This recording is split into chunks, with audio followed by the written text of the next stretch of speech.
Suddenly and inexplicably, I discovered the Reaver suspiciously laid across my path. Again, I sensed nothing of that temporal distortion, the peculiar sense of displacement I had felt when I encountered the Reaver in William's chapel. Cornered here with the blade, I suffered the same nameless dread that I had experienced when Janos first presented the Reaver to me. I felt at once repelled by the blade, and yet overwhelmingly compelled to seize it. So, Raziel, here we are finally. You have no choice but to confront me now, and I am not so foolish as I've let you believe. We have business to conclude.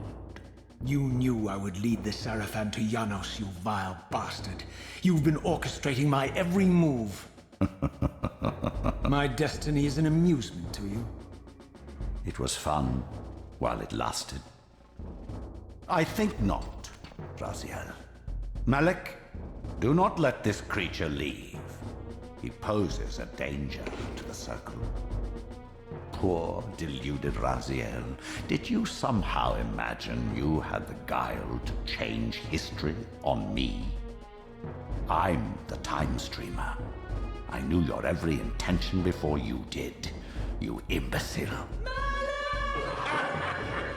Call your dogs! They can feast on your corpses! Lord Mobius, there is trouble within. The Circle is under Hold attack. fast, Malik. This one is the real danger to us. What are you trying to concoct here, Mobius? You toxic creature. Did you imagine I'd simply allow you to run loose, corrupting everything you encounter? I admit that I've underestimated you to this point, Mobius. But it's a mistake I won't repeat. Wrong again, Raziel. Now, Malik, bolt the door. Using his staff to disable my Wraithblade, Mobius effectively disarmed me, leaving me with only one choice of weapon. And yet I confess, it was not the lack of options, but blind rage that made me take up the Reaver. In my fury, it felt as though my hand had acted of its own will. And now, that same hand clutched the hilt with unyielding strength, and I felt a constrained tingling, a remote but palpable sense of longing, as the disabled Wraithblade tried vainly to embrace its physical twin.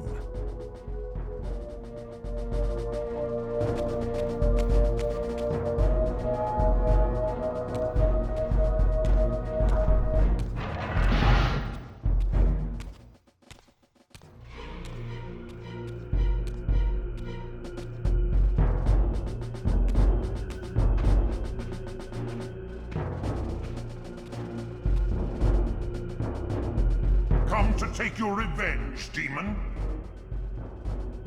Back to hell with you!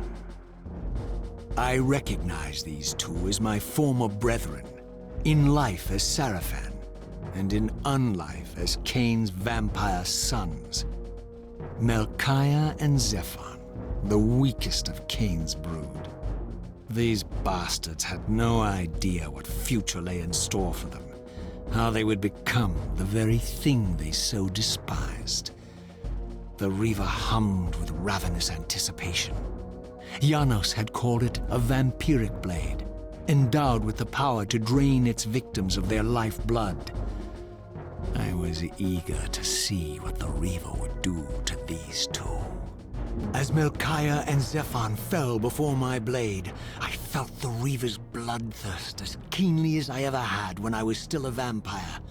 I could sense the boundary between us dissolving. The Reaver was consumed with my rage, and I was intoxicated by its bloodlust. The blade had a vitalizing effect on me. My physical energy no longer decayed over time, and the wounds inflicted by my foes healed almost instantly. The Reaver had made me invincible.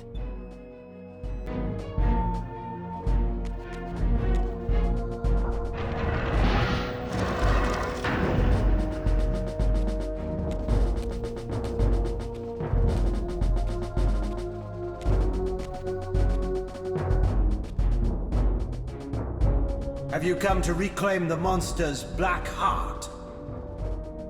You'll have to get through us first. My former brethren, Duma and Rahab, confronted me next. This all seemed so elegantly choreographed. Exhilarated by the Reaver, I was drunk with revelations. I could finally appreciate the delicious irony of Cain's blasphemous private joke, and I reveled as I colluded with him across the centuries. For it was I who put these bastards in their tomb, thus providing the corpses for Cain to raise as his vampire sons a millennium from now.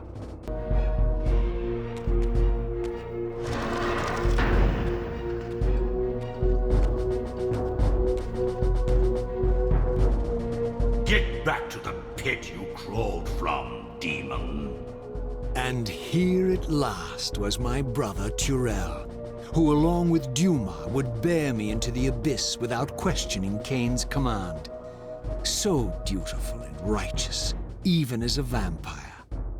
I guess some habits die hard. The vampire Turel had eluded my vengeance. The Sarafan Turel would not.